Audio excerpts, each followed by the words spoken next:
Ako ang inyong Lolo Paer at ito ang aking kwento. 6 na taon ang sakristan si Joro sa simbahan sa probinsya ng Nueva Ecija. Kada taon, nagninilay-nilay ang binata kung para sa kanya ba talaga ipinagkaloob ang ganitong uri ng debosyon.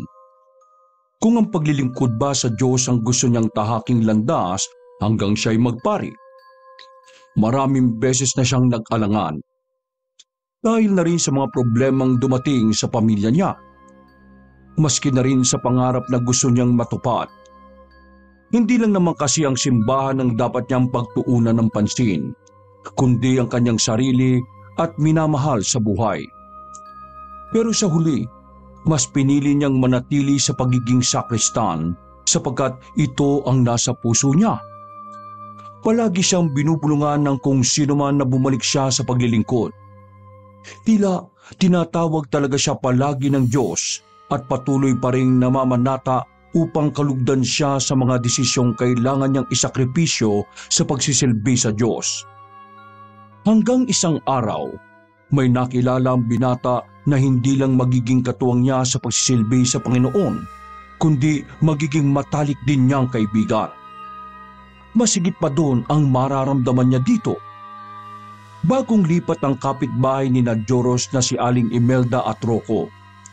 Sumapit ang isang linggo na hindi lumabas ng bahay ang mag-inang yun sa hindi malamang dahilan. Kaya pinag-usapan sila ng sobra ng mga kaprobinsya niya na baka may itinatagong sikreto ang mga ito na magbibigay maling impresyon at tsismis sa mga nakapaligid sa kanila. Isang malaking palaisipan pa sa binata kung bakit tuwing gabi ay minsan ay nakakaamoy siya ng kandila sa bahay na yun na mag-ina. Maliban doon, nakakarinig din siya ng mga bulong na hindi niya mawari kung ano. Dahilan upang magising siya na madaling araw. Ipinagkibit balikat lamang yun ni Joros. Siguro baka trip lang nilang magsindi ng mga kandila. O baka nagdadasal lang gayong may kuryente naman sa bahay nila na magsisilbing liwanag. Kadalasan ay hindi niya maiwasang mag-overthink na baka magkasunog kung iiwan ng kanilang kapitbahay na nakasindi pa rin ang mga kandilang naaamoy niya sa kabila. Gigising na lang din kasi siya ng maaga, nalalanghap niya pa rin ang simoy ng kandila hanggang sa kanyang paglabas. Halos magkaedad lang sina Joros at Rocco. Matanda lang siya ng 1 taon. 19 siya habang si Rocco ay 18. Isang araw ay nagkasalubong sila ang pareho pero naging mailap si Rocco noong una. Nahihiya siguro sa isip-isip niya. Subalit di kalaunan, kinubo na rin siya ng binata nang makita siyang nakasuot ng sutana upang magpunta sa simbahan para magsilbi sa Panginoon. Nakuryoso si Rico kung ano ang isinusuot niya at kung para saan. Sinabi niya ng tapat ang obligasyon niya sa simbahan. Nagka-interes noon ang bagong lipat na binata. Matapos ang araw ng linggo ng banal na misa noon, nagkusang loob si Rocco na pumunta sa kanya upang magtanong tungkol sa mga ginagawa niya sa pagiging sakristan ng simbahan. Mailap pa sa kanya nung una ang binata pero di naglaon, naging komportable na rin ito sa kanya. Dahil magiliw niya itong ine-entertain ng buong galak. Masaya ba ang maging sakristan? Gusto ko kasi talagang sumama sa inyo eh. Tanong ni Rocco. Hirap pa itong makipag-eye contact sa kanya. Pakiramdam niya, naninibago pa rin ito sa lugar na nilipatan gayong mag-iisang buwan na ang nakalipas nung nakalipat ang mag-ina sa lugar nila sa probinsya. Hindi siguro ito sanay sa mga tao. Pakiramdam niya, introvert ito dahil kapag ito ang nagpipresentang lumapit na kausapin ng isang tao, may mannerism itong pinapalagutok ang mga daliri. Nila ba nababalisa? Hindi malaman kung ano ang gagawin. Masaya maging sakristan, Rocco. Bakit hindi mo subukan? Maaliwalas ang ngiti ni Joros. Kumpiyansa siya sa kanyang sinagot sa interesadong binata. Ganun ba? Oo naman. Gusto mo, samahan kita ngayon sa parish namin. Gusto mong sumali, di ba? Nakita niyang napakagat ito ng labi. Sinubukan nitong titigan siya nito ng diretsyo pero saglit lang. Nag-iwas agad ito ng tingin sa kanya. Sa tingin mo ba, dadami ang magiging kaibigan ko kapag nagsakristan ako? Pautal-utal na tanong nito muli sa kanya. Oo naman oh. Pero tandaan mo hindi lang naman ang pagkakaroon ng kaibigan ng pakay mo para maging sakristan, di ba? Alam mo ba kung ano? Alam ko, naniniwala naman ako sa Diyos eh. Gusto kong magsilbi sa Diyos. Mas lumawak ang pagkakangiti ni Joro sa bagong kakilala. Kung ganun, tinatawag ka nga ng Diyos. Gusto kong magsimulang kilalanin ng Diyos eh. Pero hindi ko alam kung paano. O sige, sasamahan kita. Talaga? Oo. Magkaibigan na tayo, di ba? Rocco, tama? Oo. Nagbaba ito ng ulo. Sandali pa, nag-angat din ng tingin. Tama ba ako? Ikaw si Joros? Oo, ako si Joros. Kilala na pala natin ang isa't isa sa pangalan eh.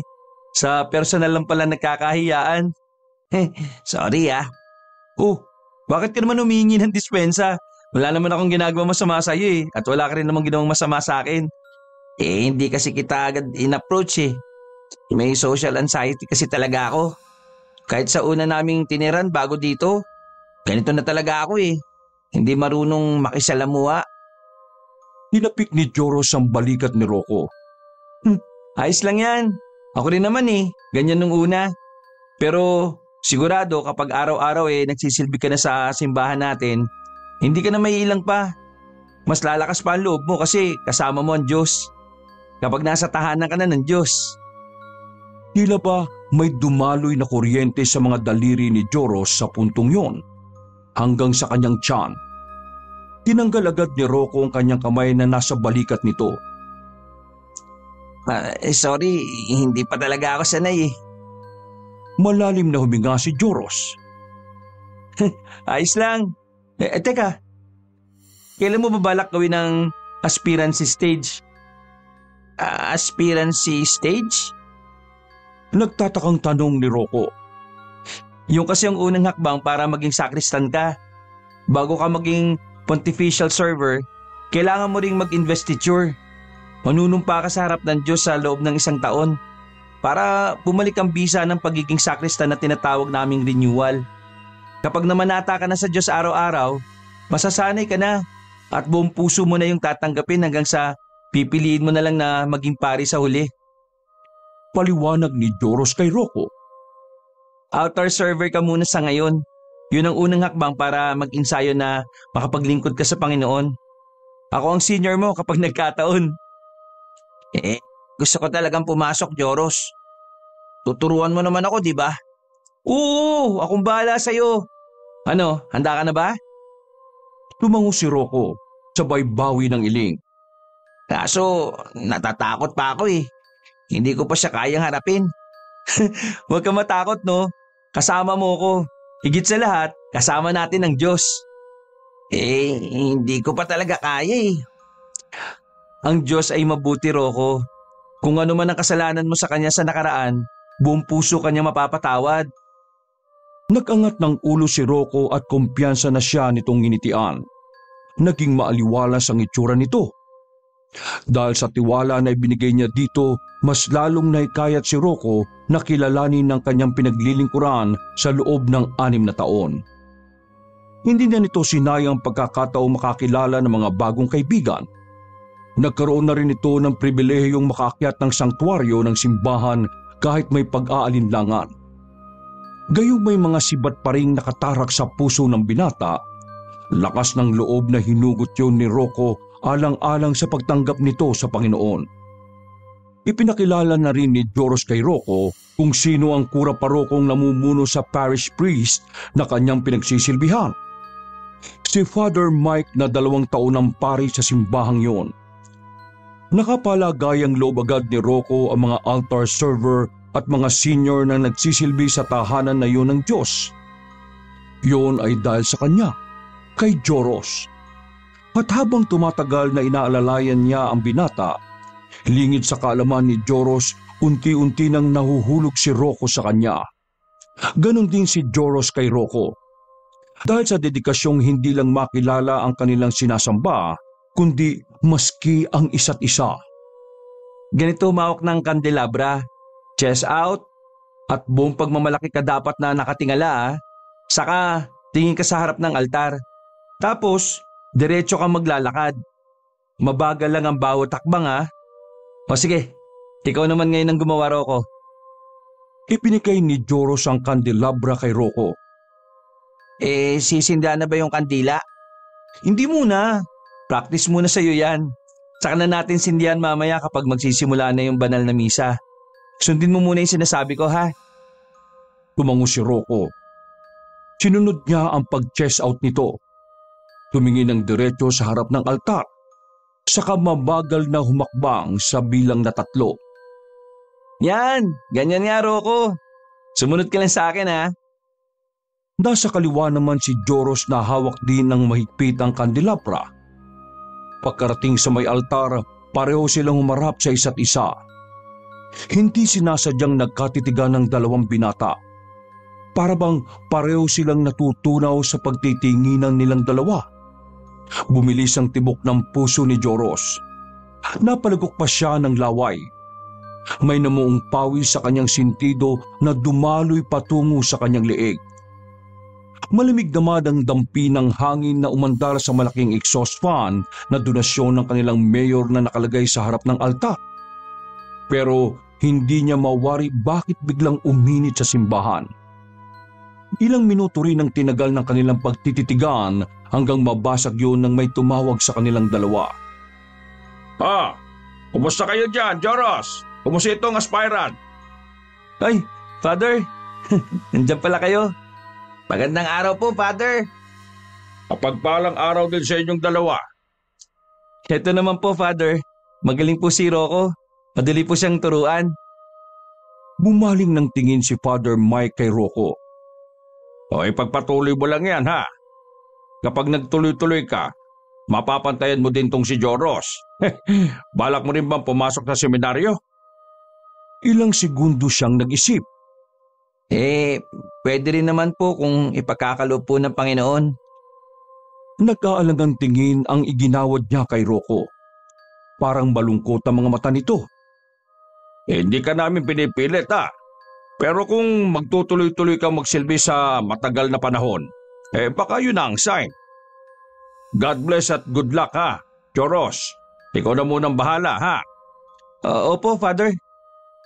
Nang makapasok na si Father Mike sa opisina, niyaya na niya si Rocco na pumasok na ng kumbento para makapaghapunan. Rocco, naangawit ka na ba? Ibaba mo muna yan, kain muna tayo. Hindi pa rin matinag si Rocco. Nakahawak pa rin ito sa kandelabra habang nakatingin sa kanya. Huy, Rocco, ibaba mo na yan, tara na. Doon lang nabasag ang nakakatunaw na titig ni Rocco sa kanya. Ibinaba na nito ang mahigpit na pagkakahawak sa kandelabra. Nasa po nito ang balikat na nangangalay. Pinaikot-ikot ng binata ang braso. Ramdam naman ni Joro sa itsura ng aspirant server na nasaktan nito. Lumapit siya at hinilot ang balikat ni Rocco. Sabi ko naman sa iyo ibaba mo na kapag hindi mo kaya. Malumani na saad niya dito habang sinasalat ang balikat ng kaibigan. Pwede na kaya? Napakunot ang noo ni Joros. Anong pwede na? Sabi mo kasi, ibaba ko na kapag hindi ko na kaya. Pwede na kayang ibaba ko na rin ang nararamdaman ko na ito para sa'yo? Nagulat ang binata sa salita niyang binitiwan nito sa kanya. Ha? Bakit? Nilunon niya ang sariling laway. Hindi ko na kasi kaya Mas nadoble pa ang gulat na bumaka sa kanya mukha. Parehong nangamatis naman na magkabilang pisngi ni Joros sa isiniwalat na nararamdaman ng kaibigan. Rocco, ano ba yung sinasabi mo? Pick-up line ba yan? Hindi. Totoo ito, Joros. Narinig niya ang pagbuntong hininga ng binata. Kailangan ko na sigurong mangumpisal kay Father Mike, Joros. Ayokong ipagtapat sa iyo itong nararamdaman ko. Mabuti siguro kung kay Father na lang. Kasalanan tong nararamdaman ko eh. Diretsuhin mo na nga ako. Ano bang gusto mong sabihin talaga? Gusto na kita, Joros. Nagugustuhan na kita. Lumingalinga si Joros sa paligid sa loob ng simbahan. Umalingaw-ngaw kasi ang boses na yun ni Rocco. Ang lakas loob na pagtatapat nito sa kanya. Rocco, ano ba? Nakakahiya. Doon tayo sa labas ng simbahan. Aya ni Joros sa kanya. Kasalanan bang magsabi ng tapat at totoo? Ano ba? Rocco naman eh. Doon nga sabi tayo sa labas. Hindi. Dito lang tayo. Kailangan marinig mismo ng Diyos ang nararamdaman ko para sa iyo. Alam mo ba, Joros? Unang kita ko pa lang sa iyo. Parang may kung anong palaso ni Cupido na tumama dito sa puso ko eh. Tinuro pa nito ang kanyang dibdib. Sa iyo lang ako naglakas ng loob na kausapin ka. Kasi yung vibe mo sa akin, napakaliwalas mong tingnan. Ikaw ang nagbigay ng liwanag sa akin sa dilim na meron ako. Sa pamilya ko. Mas lalong pinagpawisan si Joros. Tagaktak na. Para na siyang naliligo sa sariling pawis. Gustong-gusto na niyang hubarin ng mainit niyang suot na sutana pero hindi niya magawa dahil bawal yon sa harap ng Panginoon. Sinaway niyang muli si Rocco na ngayon ay seryoso na sa mga sinasabi. Rocco, pwede ba pag-usapan natin to sa labas? Huwag dito, please. Ano bang ikinakaya mo, Jo? Shh! Ano ba? Hinaan mo nga yung boses mo. Nahiya ka kasi alam kong may nararamdaman ka rin sa akin, no? Hindi nga. Ang akin lang naman, hindi to ang tamang pagkakataon na pag-usapan natin yan. Nandito tayong dalawa sa loob ng simbahan. Mauubos ang oras natin kung yang nararamdaman mo ang pag-uusapan natin ngayon. May mahalaga tayong dapat gawin sa Panginoon. Kaya sana, makisama ka para sa Kanya. Ang itim sa mata ni Joros ay tinuon sa malaking krus sa gitna ng altar. Napako sa krus na yun ng isang nilalang na naghihirap. Nakadipa ang dalawang kamay nito na nakakabit sa magkabilang krus. Duguan. May koronang tinik na nakakabit sa ulo. Hindi naman kasalanan ng umibig sa kapwa lalaki, di ba? Ibinalik ni Joros ang mata niya sa kaharap. Alam mo, Rocco, hindi kasalanan ng umibig. Pero huwag sa kapareho mo. Kasalanan yun. Tatapatin na kita ha. May nararamdaman din ako sa'yo. Pero ayoko magkasala sa Diyos. Bawal sa Diyos itong nararamdaman nating to. Ang lalaki ay para lang sa babae. At ang babae ay para lang sa lalaki. Mag-focus lang tayo sa Panginoon. Yun na lang ang ibigin natin pareho. Ang paglingkuran siya hanggang dulo. Nasagot pa sana ang kanyang kaibigan pero tinalikuran na niya ito. Halika na. Sama-sama na kayong kumain ng mga altar server. Susunod na lang ako. May server vigil tayo mamayang gabi ha. Kailangan may lakas ka para mamaya. Bagsak ang balikat na kinuha na lamang ni Rocco ang kandelabra habang tinatanaw na palayo si Joros. Nainasikaso ang kampana at pinatunog yun ng malakas. Masyado ba ako naging malupit kay Rocco? Dapat pala, tinanggap ko na lang yung pag-amin niya sa akin eh. Kasi sa tingin ko, mahal ko na rin talaga siya eh. Malakas ang bawat paghatak ng lubid na nakakonekta sa malaking kampana ng simbahan. Sa bawat pagkalembang niya, ang kurot sa dibdib niya kalakip ang pagsisising binitiwan niya sa kaibigan. Malalim na napabuntong hininga si Joros. Hinarap niya si Rocco na mag-isa na lamang na kumakain sa parokya habang ang kapwa nito aspirant server na katatapos lang magtanghalian ay nagtungo na sa mga nakatoka na gawaing pangsimbahan. Napangiwi niya itong tinabihan. Tanging mga kubyertos lamang ang maririnig sa loob ng parokyang yon. Nauna na siyang magsalita. Saluhan na kita, pwede ba? Walang nakuhang tugon si Joros kay Rocco. Nagpatuloy lamang ito sa paglantak ng pagkain. O sige, aalis na lang ako. Dead ma talaga. para bang wala itong naririnig mula sa kanya. Sama na nga lang kita. Total, wala ka rin namang kasabay na kumain eh. Nagsandok na siya ng kanin sa may kaldero. Malamig na yun. Pero ang pakbit nitong ulam mainit-init pa. Kaya sapat na yun upang maging ganado siyang kumain. Tiningnan niya si Rocco na hindi pa rin siya binabalingan ng tingin. Halata ang tampo sa itsura nito. Gumawa na ng hakbang si Joros upang mag-usap silang dalawa. Humingi na siya ng tawad dito. Rocco, sorry kasi in-invalidate ko yung nararamdaman mo. Alam ko sincere ka sa mga sinabi mo kanina sa altar pero gusto ko lang sabihin sa iyo na hindi masama ang magpakatotoo. Pero hindi lahat ng pagpapakatotoo sa sarili ay mabuti.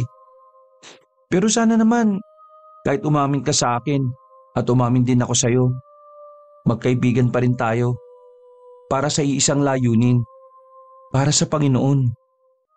Nagsalin na si Rocco ng isang malamig na bote ng tubig sa babasaging baso. Tangka na sana itong tatayo upang makaiwas sa kanya pero hinuwakan niya ang kamay nito. Rocco, magkaibigan. Higit pa sa magkaibigan ang gusto kong sabihin. Napamulagat ito sa huli niyang mga binitiwang salita. Ibig bang sabihin nun hindi naman masama ang magkaroon tayo ng relasyon basta pareho tayong nagsisilbi sa Panginoon? Matatanggap niya kaya tayong dalawa? Kasi mahal natin ang isa't isa. Higit sa lahat, siya ang sentro nating dalawa sa pag-ibigan natin. Tumayo na rin si Joros at bigpit niyang niyakap si Rocco. Mangiyak-ngiyak ang dalawang binata sa puntong yun. Sa loob lamang ng 6 na buwang pagiging sakrista nito at pagkakakilala nilang dalawa, may namuuna sa pagitan nila. Hanggang sa maging sila. Hindi nga lang lantat. Sinikreto nila Joros at Rocco ang relasyon nilang dalawang sakristan sa mga kapwa sakristan at ibang mga kasapi sa simbahan lalo na sa paring si Father Mike. Takot silang mahusgahan at mahatulan. Ang tanging nakakaalam lang ng kanilang relasyon ay silang dalawa lamang at ang Diyos na pinangakuan nilang magsasama silang pareho sa pag-ibig nila at pag-ibig sa kanilang sinasamba. Kung tanggap lang din siguro tayo ng mga tao, lalo na sila, hindi sana natin itatago itong pagmamahalan natin sa isa't isa. Pangako, sa susunod, hindi na tayo matatakot dahil kasama natin ang Diyos. Maniwala ka dahil naniniwala ako sa iyo. Magkasalikop ang mga kamay ni Joros at Rocco. Banal na misa ng araw na yun. Sinindihan nila yun pareho tapos nagkatinginan. Sabay na nagmarcha ng marahan patungo sa harap ng altar. Pagkarating sa harap ay hinarap naman nila ang isa't isa at hinayaang pumasok ang mga katikista, lay minister at ang paring si Father Mike upang abutin ang insenso at pausukan ang tabernakulo. Inorganisa na nila pareho ang mga kasapi ng simbahan matapos ang unang seremonya ng misa. Papasok na sana sila sa loob ng parokya nang masurpresa si Rocco sa dumating sa simbahan. Isang ginang na naguhurimentadong sinugod nito ang binata. Nay, bakit kayo Aray! Dito lang pala kita matatagpuan, ha? Lagi mong paalam sa akin na may project kayo ng mga kaklase mo. May thesis kayo, kaya ginagabi ka ng uwi. Pero dito lang pala kita makikita sa impyernong lugar na ito, ha? Piningot ng ginang ang kaliwang tenga nito. Maliban doon, tinaas din nito ang patilya. Nay, tama na po, Aray. Ang sakit. Hindi na nakapagtimpi si Joros. Inawat na niya ang ina ng kaibigan. Mawalang galang na po, ma'am. Kumalma po kayo. Huwag naman po kayo mag-iskandalo dito. Nasa simbahan po tayo. Nasa kalagitnaan pa po tayo ng banal na misa. Pwede po, igalang nyo naman po yung pari natin ngayon at ang Diyos. Ha? Paano ako hindi kakalma? Sinuway ako ng anak kong ito. Nagsinungaling siya sa akin. Mas lalo pa nitong idiniin sa pamamagitan ng kuko ang pagkurot nito sa tenga. Nay, ang sakit po, Nay. Tumigil ka dyan. At pwede ba, hindi ko igagalang ang Diyos nyo, lalo na kung sino man ang pari na yan. Impyerno! Impyerno ang lugar na ito! Halika dito, umuwi ka. Sinasabi ko sa'yo, mapapatay kita. Wala na lang ibang nagawa si Rocco kundi sumunod sa ina. Kundi baka mapunit na ang tenga ng binata. Mas lalo lamang itong masasaktan. Susunod ako sa iyo, Rocco. Pangako, ililigtas kita sa nanay mo. Nag-anunsyo naman si Father Mike sa mga naagawang atensyon sa mga nasasakupan na makinig ng sermon nito at ipagpatuloy ang banal na misa. Matapos ang unang pagdiriwang, nagpaalam siya sa pari na ibabakante muna niya ang pagsisilbi bilang sakristan sa pang-alas 9 ng umaga ng misa. At babalik na lamang sa hapon. Sasadyain niya ang bahay mismo ni Rocco malapit sa bahay niya kung saan ito mismo nakatira. Kahit siya, hindi niya alam na hindi pala alam ng ina ni Rocco na nagsasakristan nito nung una pa lang. Lagi kasing iniiba ng binata ang usapan kapag sa ina na nito o sa pamilya ay binaling ang gusto niyang pag-usapan. Mukhang may itinatago ang kanyang lihim na karelasyon sa ginang. Tumapat siya sa pinto na yari sa kawayan sa bahay ni Rocco. Napatakip kagad siya ng ilong nang maamoy ang matapang na kandilang yon. Kakatok na sana siya nang marinig ang malakas na pagdaing ni Rocco. Aray, Nay! Paano po? Gusto ko talaga magsakristan! Aray, Nay! Huwag niyo na po ako sa... Aray! Sinasabi ko naman sa iyo, hindi ba? Huwag kang lalapit-lapit sa kahit na sino man sa simbahan na yon. Pumasok ka nang hindi ko nalalaman? At nagsakristan ka pa talaga, ha? Sino ang umakay sa iyo doon? Sino? Kinabahan na si Joros. Narinig niya ang malakas na paghataw ng tila sinturon sa katawan ng binata. Krinig na naman niya ang umaaring king-king sa sakit na si Rocco. Kinatok na niya ng kinatok ang kawayang pinto upang pansamantalang itigil ni Nanay Imelda ang kalupitan sa anak. Ako ang saktan niyo! Kung umakay sa kanya mag-isakristan! Please lang o! Huwag niyo nang sasaktan si Rocco! Tumahimik sa loob ng bahay ni Rocco. Hindi na niya naririnig ang malakas na galit na boses ni Aling Imelda. Bagkus, mas sumabog ang amoy ng kandila sa loob ng bahay. Umatras si Joros nang maramdamang tumunog ang seradura ng pinto. Kasunod ang malakas na pagbukas noon. Tumambad sa kanya ang ginang na sabog-sabog ang buhok. Tanga ng latigo, pakiwari niya, ginagamit yun ng albularyo sa mga aswang. Isang buntot pagi, yun ang ginagamit niya sa pagdisiplina sa anak. Pinanlisikan siya ng mga mata ng babae.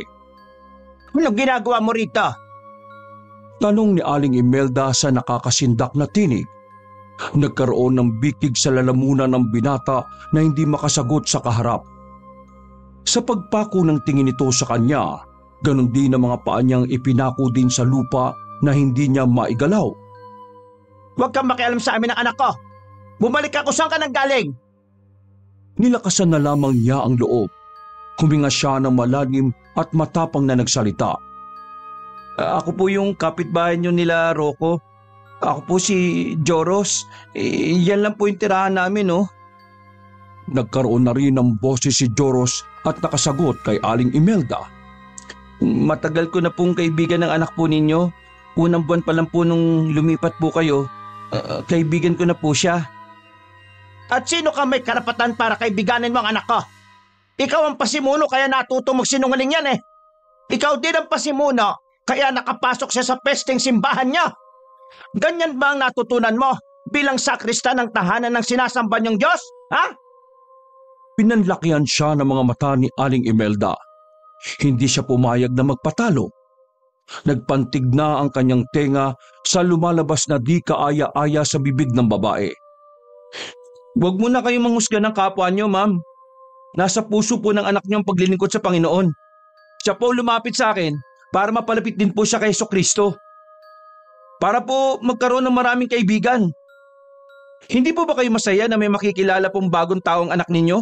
Kapiling ang Diyos? Hindi! Diretsyong tugon nito. Tumalsik pa ang laway ng ginang sa mukha ng binata. Napapikit si Joros at pinalis ang laway na nanggaling sa ginang. Hindi ako natutuwa na makilala ng anak ko ang mga tulad niyong sumasamba sa peke niyong Diyos. Mariing dagdag pa ni Aling Imelda na ikinurot ng puso ni Joros. Sinasabi ko sa iyo ha, walang Diyos at kahit kailan hindi na may babalik ng Diyos niyo ang asawa ko. Nabasag ang tinig ni Aling Imelda sa huli nitong sinabi. Nadagdagan pa ang pagkurot sa puso ni Joros nang masaksihan nitong lumuluha na ang ina ng kanyang lihim na karelasyon. Ma'am, kung ano man po yung hinanakit nyo sa Diyos, kalimutan mo na po yun. Hindi ko man po alam kung anong nangyari sa asawa nyo pero alam ko pong may dahilan. At ginusto yun ng Panginoon. Pinalis ni Aling Imelda ang luhang nagilid sa mga mata. Walang dahilan. Ginusto ng Panginoon niyo na mamatay ang asawa ko. Umiiyak na saad ng ginang. Malis ka na. Sige lang. Tuloy niyo lang paniwalaan ang Diyos ninyo. Tingnan ko lang kung maliligtas siya kayo mula sa kamatayan. Walang pakundangang pinagsarahan siya ni Aling Imelda ng pinto. Maririnig na naman niya ang pagpalaw sa sakit ng pang-aabuso nito mula sa anak. Wala siyang nagawa kundi pakinggan na lamang ang mga pagdaing ng kanyang minamahal. Ano bang gagawin ko? Bumalik na lamang siya sa simbahang pinaglilingkuran habang iniisip pa rin ang kalagayan ni Rocco. Samantala, patuloy pa rin pinaghahataw ni Nanay Imelda ng buntot pagi ang binatang si Rocco sa iba't ibang bahagi nito ng katawan. Walang pakialam ang ginang kung saan man ito matamaan. Ang mahalaga sa babae, mailabas lang nito ang galit sa mga nalaman. Nay! Ayoko na po! Ayan! Yan ang nararapat sa iyo para magtanda ka ng todo! Ano? Magsasakristan ka pa? Ha? Punong-puno na ng latay ang katawan ng binata. Pagod na ang boses ni Rocco sa kakasigaw. Tanging ang pag-ungol na lamang ang maririnig nito sa loob ng bahay. Walang awat ang pag-agos ng kanyang mga luha sa mata. Gusto man niyang pumalag pero hinayaan na lang niya ang ina na ilabas ang galit nito sa kanya. Batid din naman niyang kasalanan niya. Hindi niya kasi sinabi sa ginang na nagsisilbi siya sa simbahan. Takot siya na kapag nagsabi rin siya sa ginang, hindi rin naman siya nito papayagan. At ang mas malala pa, baka hindi na siya nito palabasin sa bahay na yun. Simula ngayon, dito ka lang sa pamamahay ko. Huwag na huwag kang magtatangkang lumabas, maliwanag! Mariing sabi nito sa kanya. Litaw ang mga ngipin sa ibaba ng bibig nito. Naglalagablab ang pares nitong mga mata. Dahilan para mapilitang tumango si Rocco. Sinasabi ko sa iyo ha, kapag sinuway mo ko, Rocco, susunod ka sa ama mo. May himig ng pagbabanta ang ginang. Sinisiguro ko yan sa iyo. Nay naman, parang awa mo na. Huwag po. Hindi na pinansin ng ginang ang pagsusumamo ng anak. Hinaplos na lamang nito ang kanyang buhok at mahina siyang binulungan sa puno ng kanyang tenga. Tulungan mo ulit ako mamayang kausapin ng ama mo, ha? Hanggang kailan pa ba, Nay? Nagsalubong muli ng kilay ang may edad na babae. Nutol ka na naman ba sa akin, anak?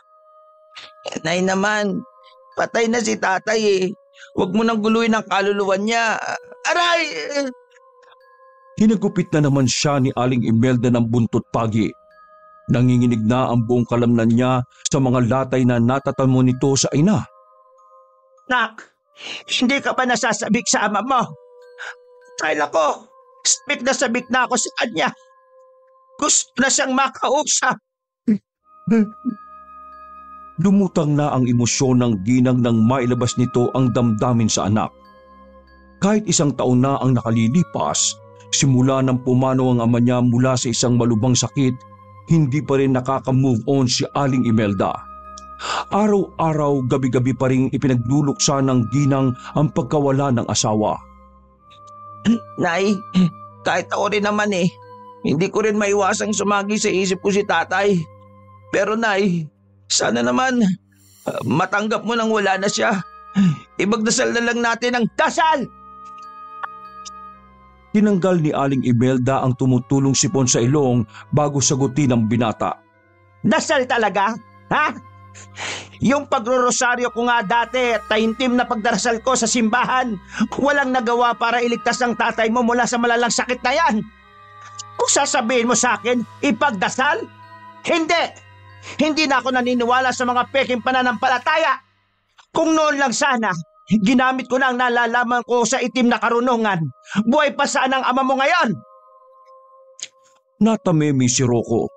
Hindi na niya alam ang isasagot sa inang may puot sa itaas. Mamaya, bumili ka ulit ng 100 itim na kandila. Paubos na oh. Tatawagin natin ang ama mo. Sana'y makausap na natin siya mamaya.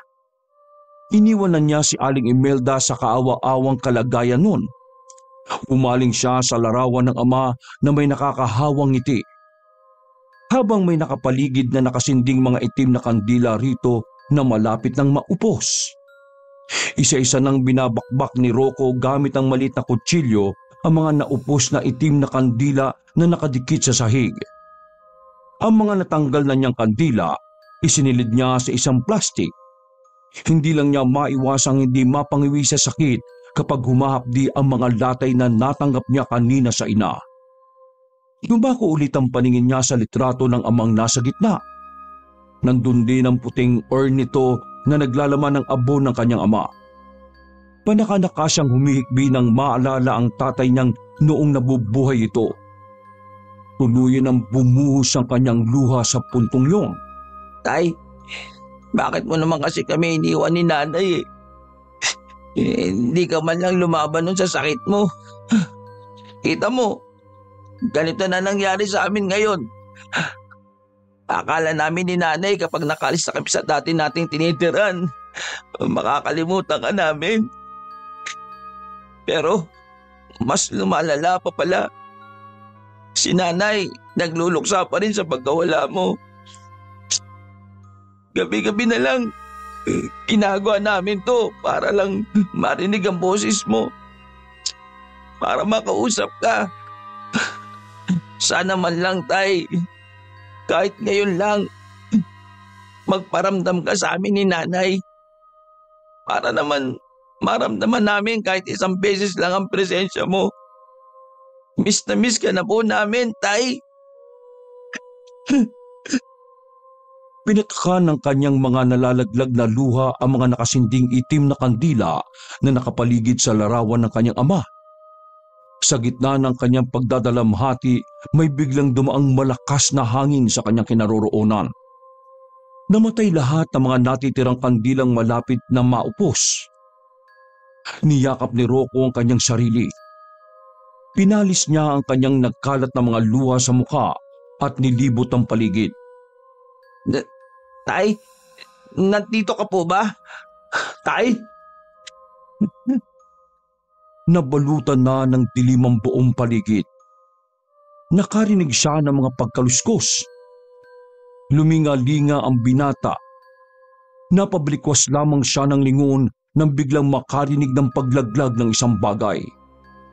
Tumaob ang picture frame ng kanyang ama na ikinakunot ng noo ni Rocco. Inayos niya ulit yun sa dating pwesto. Nang maitayo na niya ang kwadro ng larawan ng ama, nakarinig siya ng nakakakilabot na pag-anas sa puno ng kanyang tenga. Nanindig ang kanyang balahibo sa bumulong sa kanya na ayon dito, ipagdasal daw nilang mag-ina ang kaluluwa nito at pabasbasan sa simbahan para makaakyat na. Bumilis ang tibok ng puso ni Rocco. Napalunok siya ng laway. Kasabay noon ang mabilis niyang paglingon. Nanlaki ang mga mata niya nang tumambad sa kanya ang maputlang mukha ng ama. Ugod lakas na sumigaw si Rocco.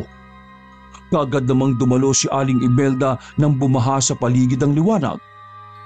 Rocco, anak, anong nangyari? Nay, si tatay, nandito siya. Nasaan? Nasaan ang tatay mo? Mahal? Mahal, nandito ka ba? Nagpalinga-linga si Aling Imelda.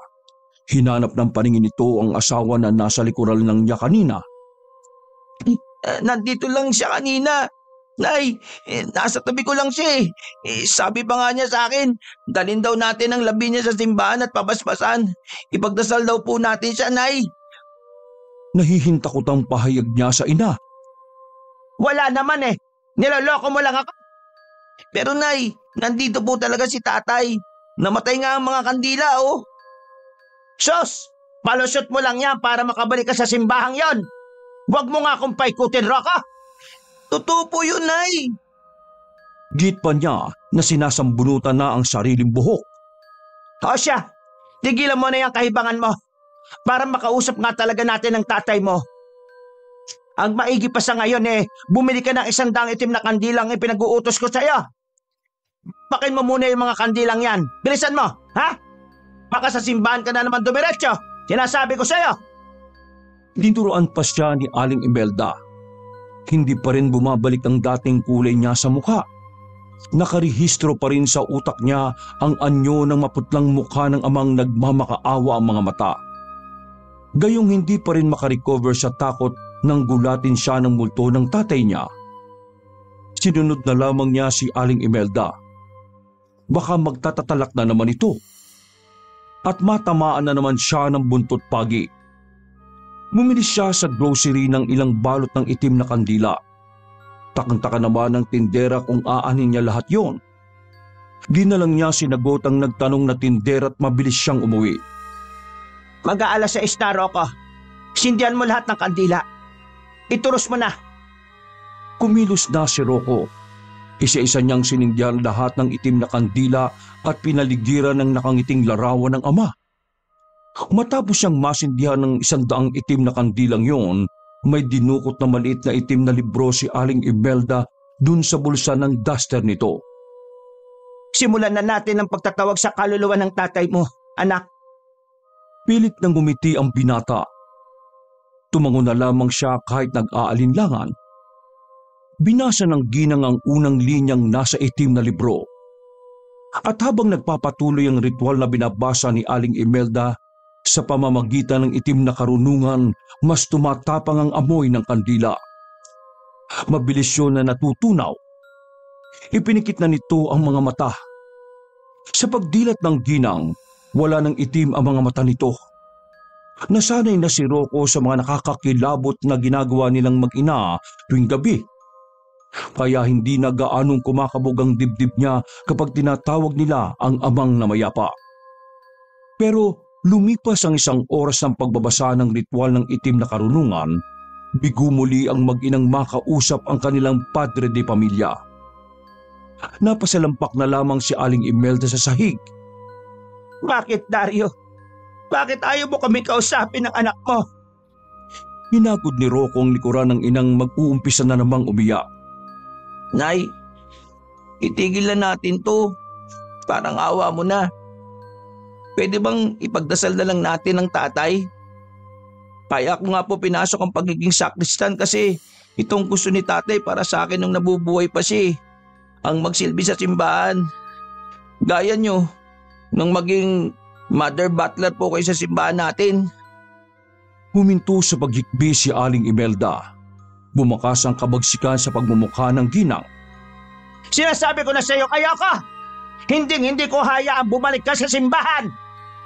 Ano ba, Nay? Ibalik mo ng pananampalataya mo kay Lord. Walang may kagustuhan sa nangyari. Kinuha si tatay kasi may dahilan siya. Wala siyang dahilan. Pinatay niya ang tatay mo dahil gusto niya. Nagkasakit si tatay, Nay. Pinatay si tatay ng sakit niya at hindi ng Diyos. Ibinalik ni Aling Imelda ang tingin nito sa larawan ng asawa. Matiim nitong tinitigan ng litrato ng nakangiting mister. Walang kwenta ang Diyos na yan, anak. Sasayangin mo lang ang buhay mo na magsilbi sa Kanya. Dahil hindi totoo ang Diyos na tinutukoy mo. Seryosong saad nito sa kanya. Habang nakatutok sa litrato ng ama niyang si Mang Dario. Tayo lang ang makakatulong sa sarili natin, anak. Tayong dalawa lang ang magtutulungang mag-ina. Walang Diyos. Wala nang iba. Tayo lang. Naisip-isip ni Rocco na mga sandaling yon na hindi na nga talaga para sa kanya ang pagiging sakristan. Balak niya kausapin si Joros kinabukasan para magbitiw sa pagiging altar server. Pero nagdadalawang isip siya dahil hindi na niya makikita pa ang binata. Subalit kung lalabas man siya sa tahanan ng kanyang pinaglilingkuran, may tsansa na maging tama na sa mata ng karamihan ng relasyon ng dalawa at hindi na makwestiyon ng may simbahan. Alanganing oras nang nagising si Rocco nung umagang yun sapagkat napuyat siya sa mga ibinubulong na orasyon sa ritual ng pagtatawag ng ina niya sa kanyang ama. Gayong natapos na nito ang 3 pahina ng itim na libro, kinagabihan nung sinabayan niya ito. Inulit pa yon ng ginang. Hindi ito sumuko na baka magparamdam na sa ina niya si Mang Dario. Tirik na ang sikat ng araw nang bumangon ng binata. Tinaon niyang tulog naman ang inang napuyat sa kakasambit ng orasyon. Ubus na rin ang mga kandilang nakapaligid sa urn ng kanyang ama.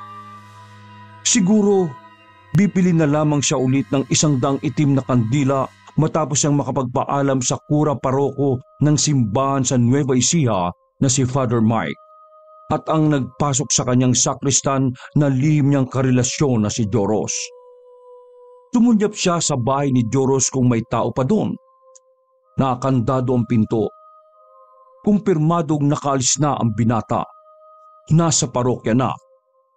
Sigurado siyang nagsisilbi na ito sa simbahan. Dumiretso siya sa simbahan ng parokya. Bukas ang tarangkahan ng parish kaya pumasok siya at hinarap si Joros. Malikot ang kanyang mga mata noon. Nilibot niya ang buong parokya. Maski sa opisina ng simbahan, ipinagtanong ni Rocco sa mga kapwa niya sakristan kung nasaan si Joros. Pero hindi pa daw ito dumarating. Naghintay muna si Rocco ng mga ilang sandali. Habang naghihintay, naupo muna siya sa upuan ng mga parokyang makikibahagi ng banal na misa sa umagang yun. Tinitigan niya ang krus sa harap ng altar. Wala sa isip niya na lumuhod at magdasal habang wala pa si Joros at ang pari. Taimtim siyang nag-usal ng panalangin. Humingi ng tawad at tahimik na umiyak habang sinasambit ang pag-usal niya ng dasal.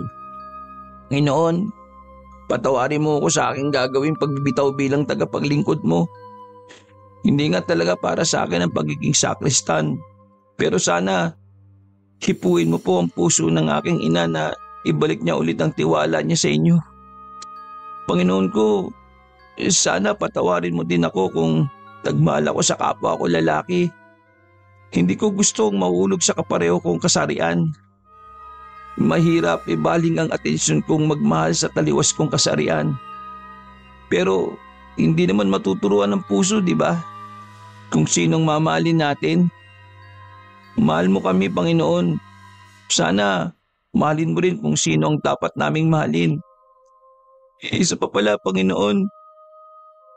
Si Tatay. Malakas siyang napahikbi nang mabanggit niya ang ama sa kanyang dasal. Sana si Tatay matanggap na ni Nanay na wala na siya. Matahimik na po ang kaluluwa ni Tatay.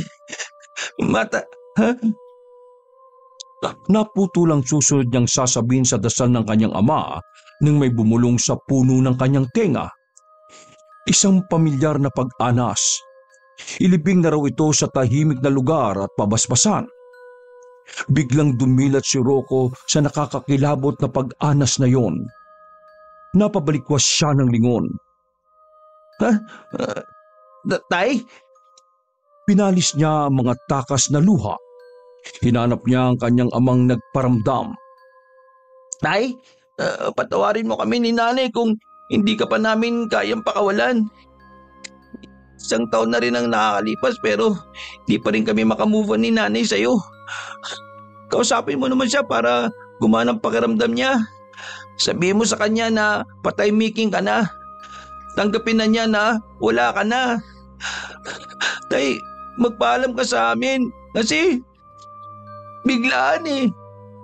Hindi ka man lang magpaalam sa amin bago ka malagutan ng hininga.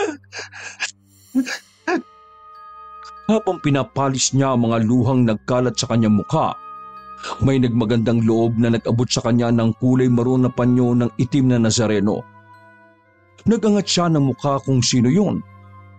Tipid siyang napangiti at inabot din yon bago ipunas yon sa kanyang mukha. Nakakahiya. Nakita mo pa ako umiiyak. Naupo na siya mula sa pagkakaluhod. Tinabihan naman siya ni Joros na nakasuot na ng mahabang puting sutana. Ayos lang umiyak, ano ka ba? Iyak mo lang bro. Gagaan din ang pakiramdam mo. Isang mahigpit na yakap ang ipinadama ni Joros sa kanya. Hinagkan niya rin to at doon ay ibinuhos niya ang emosyong gustong kumawala sa kanyang dibdib. Jo, patawad ah. Patawad kung magbibitiw na ako bilang sakristan. Kaagad na kumalas ng pagkakayakap si Joros sa kanyang sinabi. Ha? Ano?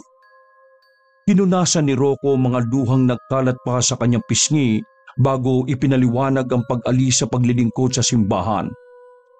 Hindi ko kayang iwan si nanay sa bahay. Baka kung ano na ang gawin niya sa sarili kapag nalaman niyang itutuloy ko itong pagsasakristan ko. Mapapaliw yun sa pag-aalala, Jo. Bakit ba ayaw niyang magsakristan ka, Rocco? Ano bang dahilan? Hindi ko maaaring sabihin sa iyo, Jo eh. Umiling pa siya para malaman itong hindi niya papahintulutan ng sariling magkwento pa sa madilim na background ng kanyang pamilya. Hindi. Pero, boyfriend mo ako, Rox. Boyfriend mo rin ako, kaya irespeto mo ang desisyon ko. hindi inaasahan ni Joros ang isinagot ni Rocco sa kanya. Nalaki ang kanya mga mata na nag-iiling. Rox, bakit ayaw mo magkwento? 6 na buwan na tayo magkarelasyon, pero hindi mo man lang nasasabi sa akin ang problema mo sa pamilya. Si nanay mo, nagsinungaling ka sa kanya at sa akin na boyfriend mo. Kaya nga aalis na ako sa parokya eh. Hindi mo magugustuhan kapag nalaman mo ang misteryo ng pamilya namin, Jo. Hindi ko talaga maintindihan eh. Hindi mo talaga maintindihan kasi hindi mo ako naiintindihan. Tumayo na si Rocco sa mahabang upuan. Ibinalik nito sa kamay niya ang maroon na panyo ng itim na Nazareno. Mabuti pa. Tapusin na natin to, Jo. Sa paglabas ko ng simbang to, ang pagtatapos ng relasyon na rin nating dalawa. Salamat ah. Pero Rox, tama na, Jo. Kasalanan to eh. Tigilan na natin ang pagpapanggap nito sa harap niya na pinagsisilbihan natin. At sa mga kapwa natin naglilingkod din sa Diyos. Kapabuyan to eh, hindi pagmamahal. bumaba ang ulo ng binata sa binitiwang salita ng kanyang lihim na kasintahan na ngayon ay nakikipagkalas na sa kanya. Pinanood na lamang niya si Rocco na iniluluwa ng simbahang yon habang nagpipigil ng luha. Nang mawala na sa paningin niya ang nakipaghiwalay na binata, naudlot ang luhang tatakas na sana sa kanyang mga mata. Nang makarinig ng pag-anas sa puno ng kanyang tenga, nangalisag ang kanyang mga balahibo sa boses na yon na nanggagaling sa kailaliman ng lupa. Tulungan daw itong matahimik. Alang-alang sa anak daw nitong si Rocco at kay Imelda. Lumingon siya't nagpalinga-linga, ngunit wala pa naman gaanong tao sa loob ng simbahan para makidalo sa banal na Eucharistia. Nagkibit-balikat na lamang si Joros at sininop ang mga kagamitan para maayos na ipasok sa tabernakulo. Bakit, Rox? Bakit mo sinukuan ang relasyon natin? Habang isinasalansa ng mga kasangkapan sa altar, hindi matanggal sa isip niya ang pakikipagkalas ni Rocco sa relasyon nila dahil lamang sa ina nitong pinagbabawalan ng binata bilang tagapaglingkod sa Diyos. Sinubukan niyang alisin sa utak niya si Rocco para makapag-focus sa ginagawa. Malapit nang matapos ang misa at nasa parte na sila ng banal na komunyon. Inililigpit na lang nilang mga sakristan ang plate communion at aluminum communion bread tray nang di sinasadya ay malaglag ng isang altar server ang gintong lalagyan ng ostya na ilalagay na sana sa tabernakulo. Nagkalat ang natitirang banal na tinapay sa sahig. Nagkrus sa magkabilang kilay ng pura parokang si Father Mike. galit na sinaway nito ang binatilyong sakristan. Hindi nag-iingat. Sagradong bagay yan eh. Humingi ng paumanhin ng binata. Mangiyak-iyak ito habang isa-isang pinupulot ang puting bilog ng mga tinapay. Sa susunod mag-iingat ka ha. Kapag naulit pa yan, papalitan kita. Tinakasan ng kulay sa mukha si Joros nang mahagip niya ang maputlang mukha ng nakabarong na lalaking nasa likuran ng pari. Malungkot ang ekspresyon nitong nakatunghay sa kanya. Tila ba naisipahiwatig na kung ano. Kinusot ng binata ang kanyang mga mata. Ha? Nawala? Minumulto ba ako? Tinulungan na lamang niya ang sakristang magpulot ng mga nakakalat na osya sa sahig. Dadamputin na sana niya ang osya nang makita niyang muli ang lalaking nakabarong sa likuran ng sakristan.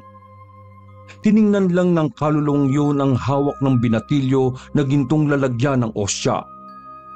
Nang mabitiwan nito yon, muli niyang narinig ang pag-aalboruto ng padre. Nagpapaliwanag pa sana ang binatilyong altar server pero galit na nag-utos na itong pinapasok sa loob ng opisina. Titig na titig pa rin siya sa multo ng lalaking ito na pinapakitaan siya. Anong kailangan mo sa akin? Marahang lumalabo ang figura nito hanggang sa tuluyang maglahong parang bula nang hindi nito sagutin ang katanungan niya. Bilisan mo dyan, Joros. Lampas na tayo ng 1 oras sa misa, oh. Tarantang kumilos na si Joros at nakahinga siya ng maluwag nang maayos niyang naipasok ang gintong lalagyan ng ostya sa tabernakulo. Matapos ang banal na pagdiriwang, kinausap niya agad ang padre sa opisina ng parokya. Kamuntikan na kasi nitong masermonan ng kapwa sakristan. Kaya gumawa agad siya ng aksyon na kausapin ito sa nangyayaring kakaiba kanina sa banal na komunyon. Father, may tanong po ako. Joros, ano yan? Totoo po bang nagpapakita mga kaluluwa sa atin? Walang ekspresyon na lumapit sa kanya ang padre at tinapik ang kanyang balikat. Kung nakikinig ka lang sa mga serbon ko, malalaman mo yon. Sabihin ko lang po ang totoo sa inyo, Father. May nakita po kasi akong kakatuwang nilalang kanina sa banal na komunyon. Sa likuran pa po ninyo mismo, Father. Hindi ko po alam bakit siya nagpakita sa akin at bakit siya nakabuntot sa inyo. Isa pa, si Jason. Hindi siya ang gumawa ng kapalpakan na malaglag niya nang hindi sinasadya yung sagradong kasangkapan, kundi yung lalaki nagpakita sa akin. Gumuhit sa pagmumukha ni Father Mike ang pagtataka. Pinanliitan pa siya nitong tingnan ng diretso sa mga mata. Totoo ba sinasabi mo sa akin, Joros? Tumango ang binata. Totoo po, wala pong halong kalokohan. Bumuntong hininga ang padre. Ang kaluluwa kasing hindi matahimik.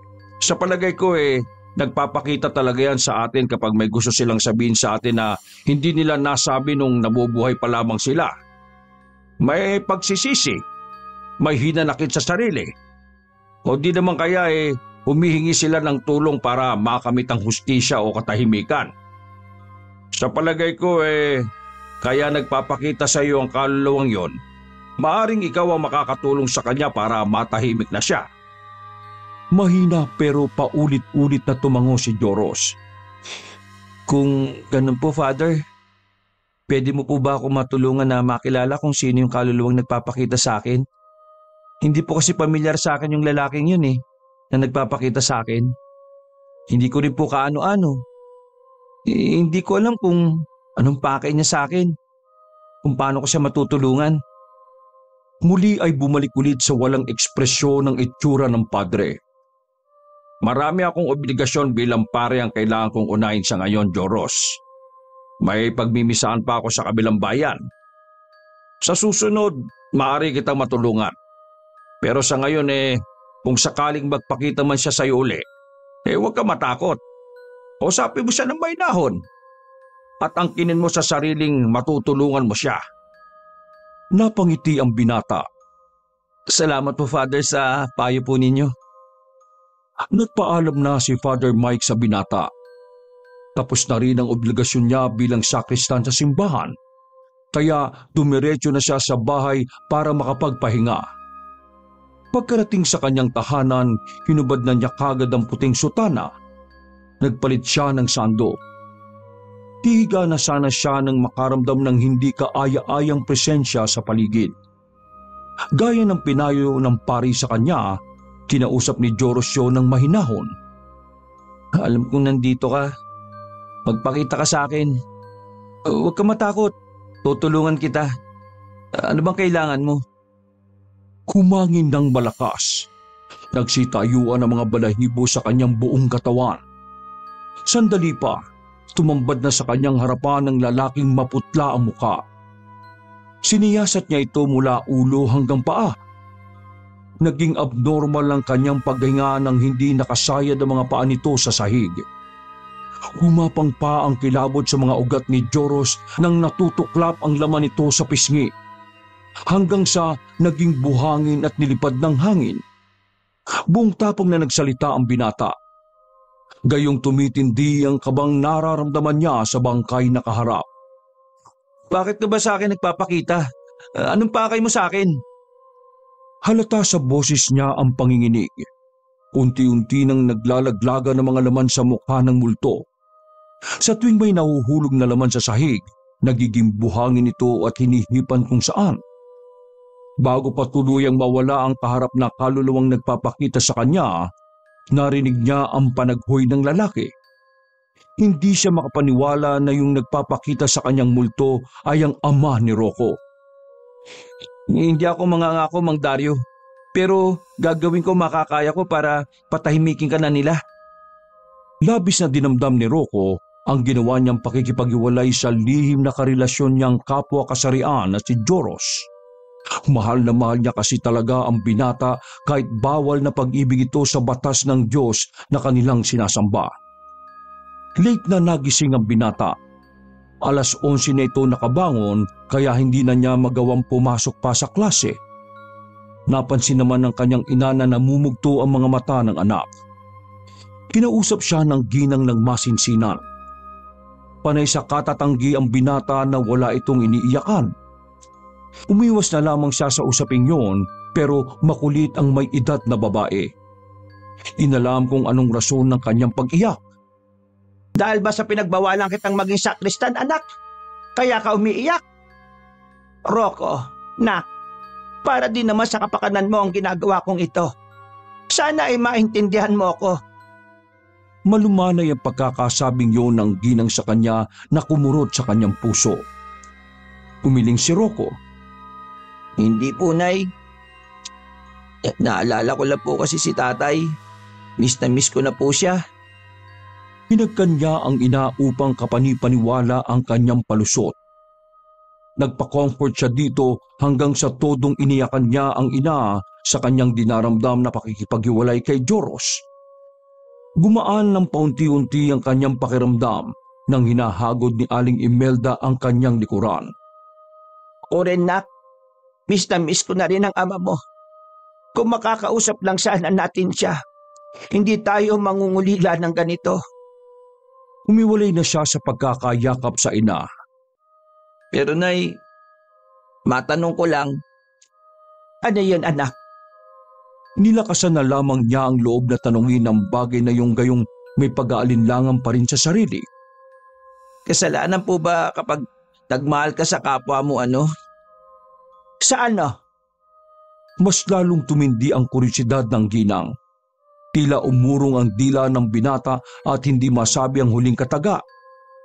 Sa kapwa mo lalaki? Ngumiwi siya at nagtaas ng kaliwang kilay. Di niya malaman kung ano ang naiisip ngayon ng kanyang ina sa puntong yon. Para bang may halong pagsisisi nang tinanong niya yon kay Aling Imelda nang mag-iba ang timpla ng itsura nito. Natutunan ko dati sa pagiging mother butler sa simbahan natin dati na malinaw na kinokondena ng mga Kristiyano ang pagiging bakla at tomboy na isang karumal-dumal at kasuklam-suklam na kasalanan. Isa kasi yung kalibugan, kahihiyan, hindi normal at hindi disente sa paningin ng Diyos, anak. Marahang yumuko si Rocco. Dapat pala hindi na lamang niya tinanong ang ina. Hindi rin pala ito pabor sa pakikipagrelasyon sa kapwa kasarian. Di kalaunan nag-angat din siya ng ulo nang binawi ang unang sinabi. Ayon lang naman sa paniniwala ko sa Biblia yon, anak. Ang paniniwala ko ngayon, walang pinipili ang pag-ibig.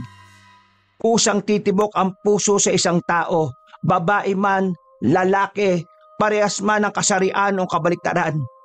Basta't nagmahal ka, hindi kasalanan yon. Gumuhit ang ngiti sa labi ng binata. Natuwa siya sa naging opinyon ng ina sa kanyang itinanong.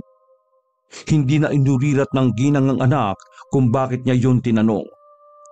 Pinapahinga na lamang siya sa kanyang silid nang sa ganon makabawi ng lakas mamaya sa panibagong araw ng ritual ng kakaibang paraan ng kanilang paggamit ng itim na karunungan sa pagtatawag sa kaluluwa ng kanyang ama.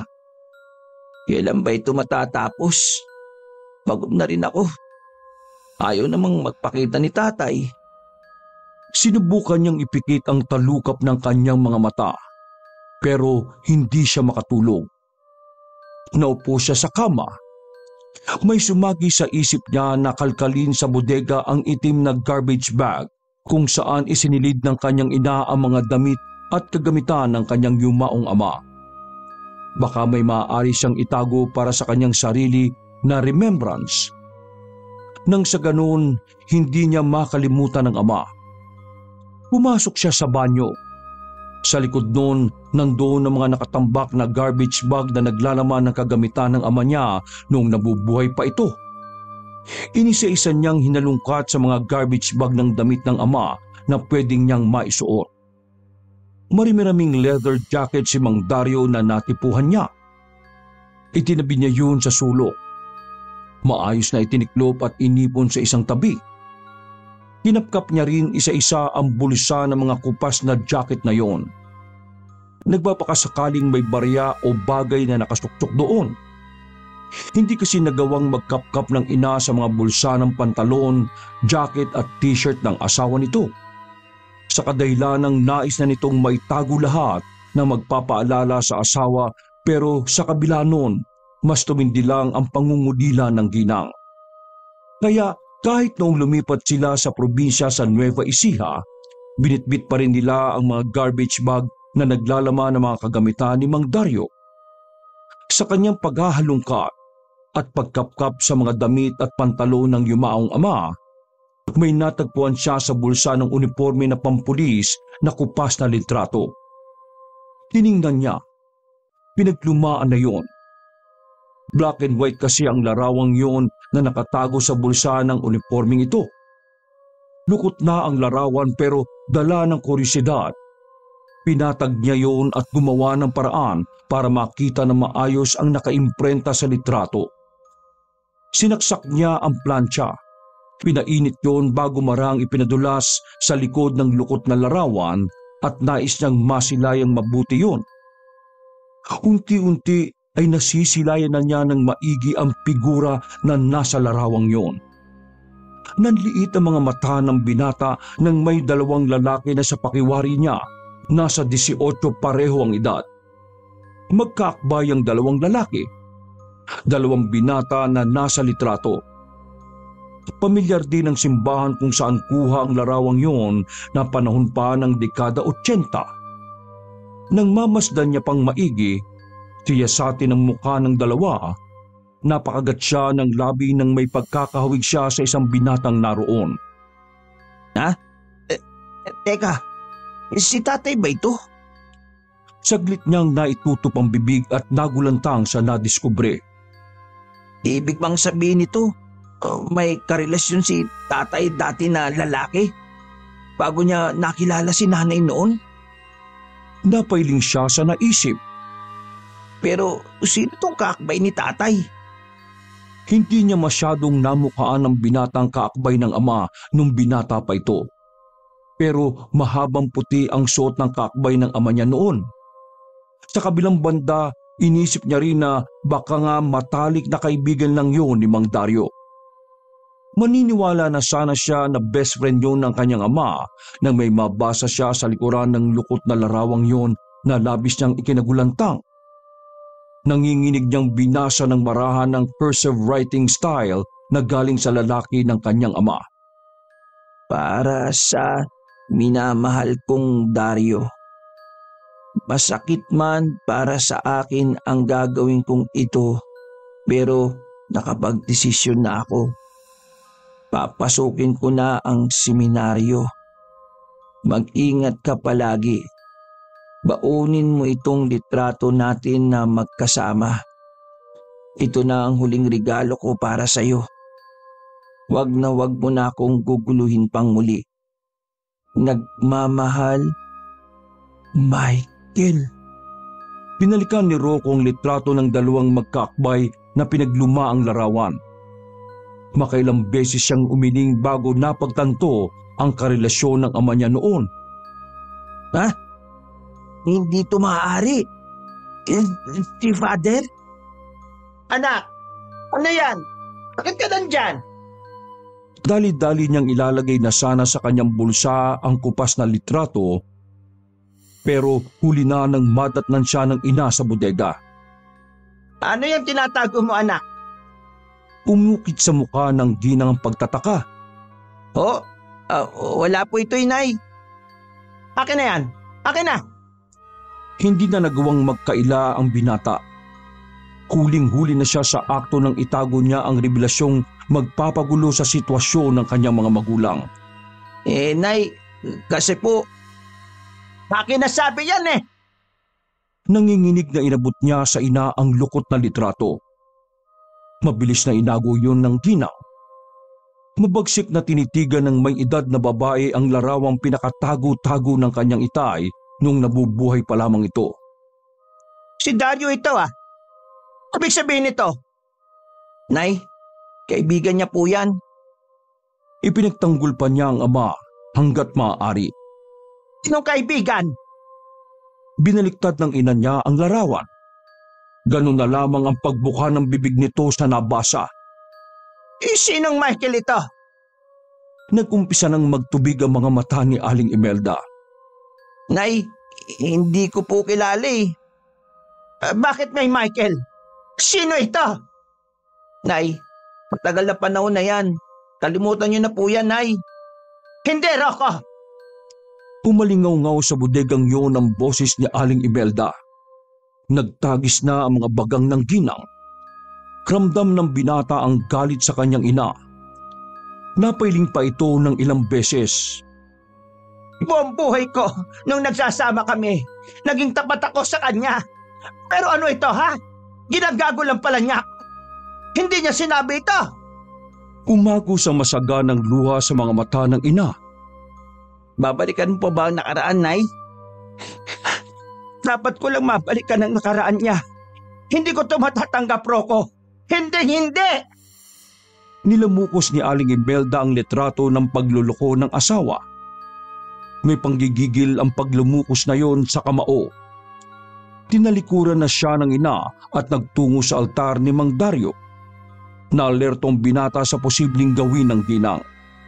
Anong gagawin mo, Nay? Parang walang narinig si Aling Imelda na nagtuloy-tuloy sa paglalakad. Dala ng bugso ng damdamin, pinagsisisipa nito ang mga itim na kandilang nakasindi. Hinapakan lahat yon hanggang sa matupok ang apoy. Hinigip nito ang picture frame ng yumaong mister at malakas yung ibinagsak sa sahig. Lumikha yun ng pagkabasag na nagpangatog sa mga tuhod ng binata.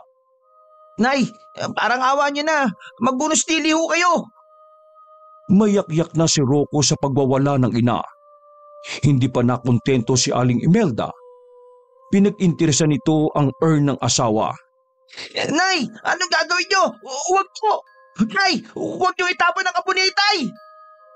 Alertong pinigilan niya ang pagtanggal sa takip ng urn. Itiwan mo ako, Rocco. Hindi po, Nay. Huwag naman po. Paunti-unti ay huminahon si Aling Imelda at napagtanto ang pagwawala sa sarili dala ng bugso ng damdamin sa pagsisiwalat ng katotohanan. Agad na kinuha ni Rocco ang urn na naglalaman ng abo ng ama. Bahagyang nahimasmasa ng ginang. Pero di naglaon, napalitan muli ng timpla ang itsura nito. kilala ko na kung sino yung Michael na tinutukoy ni Dario. Tumalim ang pagkakatitig nito sa kanya. Wari may ibig ipakahulugan. Huwag mong sabihin, Nay, na hindi mo ako mapipigilan, anak. Hindi sa ngayon. Pagpasok ng ina sa isang silid, hindi na niya napigilan pa ito. Hinayaan niyang kulamin ang lihim na karelasyon ng ama noong buhay pa ito. Pero hindi niya hahayaan ang masamang balak nito kay Father Mike. Kailangan niyang humingi ng tulong kay Joros. Samantala, Ay, paano ko ba makakausap ulit si Rox? Nahihiya naman ako magpunta sa bahay nila. ilang araw nang balak kausapin ni Joros ang binatang si Rocco para kausapin tungkol sa pananahimik ng multo ng ama nito. Gabi-gabi na lang kasing nagpaparamdam si Mang Dario sa kanya. Wala siyang maayos na tulog. Nagpapakita ito sa kanyang panaginip. Madaling araw nagigising siya. Dagdag pa na nakakaamoy siya ng kandila sa bahay ng kaibigan. Pero wala pa rin siyang lakas ng loob na harapin ang lihim niyang karelasyon na si Rocco. Dinadaga ang dibdib niya kapag nagtatangka siyang katukin ito sa bahay. Lalo't baka ang humarap sa kanya ay ang ina nitong bruhang napakasungit. Siguro mamaya, baka makausap ko na si Rox. Nako, dapat niyang malaman na kailangan ng pumayapa ang ama niya para matahimik na rin itong isip ko. Medyo tinanghali nang nagtungo si Joro sa simbahan nila sa parokya. Nangangalumata pa siya pero kailangan niyang maglingkod dahil yun ang tungkulin na itinalaga sa kanya. Yun ang tinatahak ng puso niya. Malapit na siya sa parish nila nang magkagulo mga taong nagmimisa.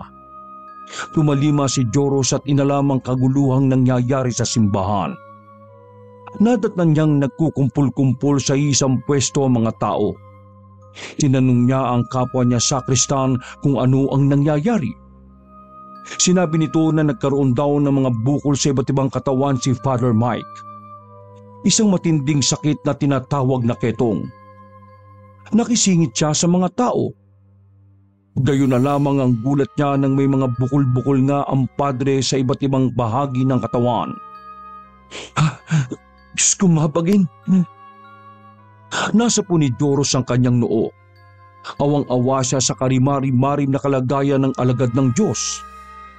Huwag kayong mabahala, mga minamahal kong parokyano. Gagaling ito.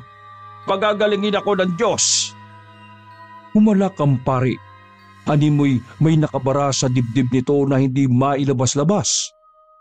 Voluntaryong nilapitan niya si Father Mike. Sinuri niya ang mga bukol na kusang tumutubo sa katawan ng pari. Father, kailangan yung madala sa ospital sa lalo madaling panahon. Hindi to simpleng sakit lang. Binaram po kayo. Napansin niyang sa bawat bukol na nagiging pigsa, may kumikibot sa loob noon na gustong kumawala. Mas pinakatitigan niya pang maigi yun. Isa yung langaw at sa ibang bukol na pilit tumatakas doon ay ibang insekto naman. Hindi, Joros. Hindi ako pupunta sa ospital. Dito lang ako sa simbahan. Papagalingin ako ni Jesus. Ramdam niyang unti-unti nang nanghihina si Father Mike. Subalit wala siyang magawa sa pasaway na pari. Ayaw nitong magpadala sa pagamutan. Mas naniniwala ito na may liligtas ito ng krus na tinitingala niya ngayon. Napapayak na lamang si Joro sa awa nang nababalutan na ang pari ng mga bukol. Saktong dumating si Rocco na hingal para sabihin ang maaaring mangyari. Jo, si nanay, baparangin niya si Father. Kumainlan lang ang mga pagagulgol na nasa simbahan na naabutan niyo ng binata. Sumisigaw na si Joros at pinipilit gisingin si Father Mike. Anong nangyari, Jo? Hinarap siya ng binata. Huli ka na, Rox. Patay na si Father Mike. Bumigay ang mga tuhod ni Rocco sa ibinalita sa kanya ni Joros. Napalhod na lamang siyang natunghayan ang kalunos-lunos na kalagayan ni Father Mike sa kamay ng mangkukulam at mambabarang niyang ina. Patawarin niyo kami. wala akong nagawa para mailigtas si Father Mike. Tinulungan siyang itayo ng kaibigang sakristan. Wala kang kasalanan, Rox. Tandaan mo yan. Naniniwala ako napakabuti mong tao. Hindi mo gusto ang mga nangyayaring ito. Mahigpit niyang niyakap si Joros. Pareho silang nakaramdam ng kakaiba. Ramdam ang tibok ng puso ng bawat isa. Miss na kita eh. Hindi ko pala kaya na mawala ka. Ako rin. Mas lalo lang akong mababaliw kapag hindi kita nakita eh. Mahal na mahal kita. Mahal na mahal din kita. 3 araw lang ang naging burol ni Father Mike bago ito sinunog sa krematorium. Iniligay ang abo nito sa simbahan kung saan naging kura paroko ang lalaki sa humigit 2 dekada sa probinsya ng Nueva Ecija. Ipinadampot naman ni Rocco ang kanyang ina sa mga pulisya. Sa salang pagpaslang sa pamamagitan ng nalalaman itong itim na karunungan sa pari. Labag man sa kalooban ng binata ang ginawa niyang isuko ang sariling magulang, ngunit wala siyang pagpipilian kundi ipagkanulo si Aling Imelda. Mali ang pamamaraan nito ng pagkitil ng kung sino mang nilalang na nabubuhay dito sa ating daigdig. Hindi katanggap-tanggap. Kahit na niloko ito ng asawa noong nabubuhay pa lamang ito, kasalanan pa din sa batas ng tao at sa Diyos ang pagpatay. Matigas naman ang paninindigan ng ginang. Wala raw itong pinagsisisihan sa ginawa. Nagbitaw pa ito ng kataga na magsama sila ng ama ni Rocco sa kabilang buhay. Nalungkot si Rocco sa mga nangyayari. Sa kabila noon, tutulungan pa din niya ang ina na mapaagang makalaya ito sa bilangguan. Lilinisin niya ang kaso ng ina.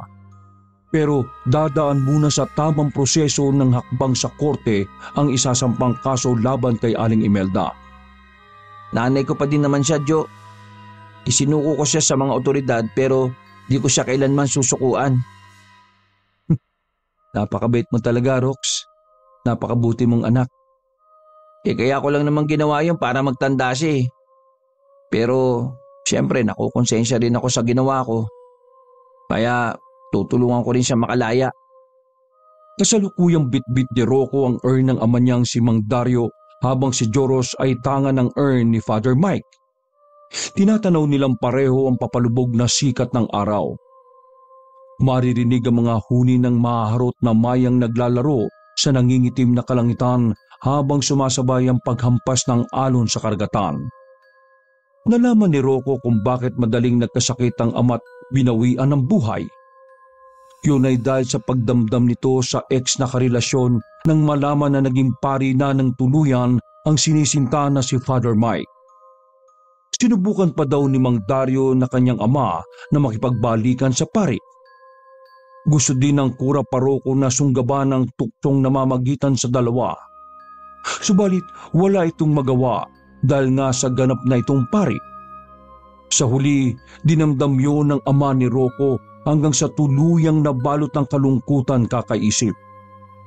Nalagutan ng hininga ang lalaki na hindi man lang ito umamin sa kanilang mag-ina.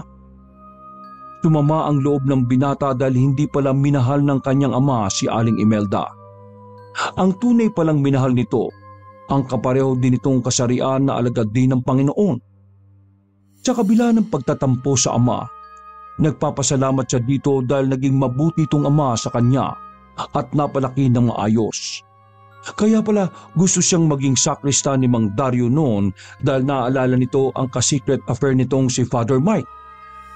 Itutuloy mo pa ba yung pagpapari mo, Jo? Mabilis na umiling si Joros ng walang pag-aalinlangan. Hindi na, Rox. Ha? Bakit? Bumaling sa kanya ang binata. Seryoso na tumitig sa kanya. Nailang naman siya pero lumaban ito ng pagtitig. Ngayon ko lang napagtanto na kapag napalapit ako lalo sa Diyos, papapalayo naman tayong dalawa sa isa't isa. Pero sayang, magpipitong taong ka ng sakristan. Magsiseminaryo ka pa. Kung gagawin ko yun, matutulad lang ako kay Father Mike. Natamimi si Rocco na napatango. Ikaw bahala.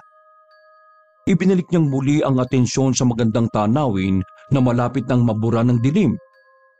Masaya ako sa paglilingkod sa Diyos.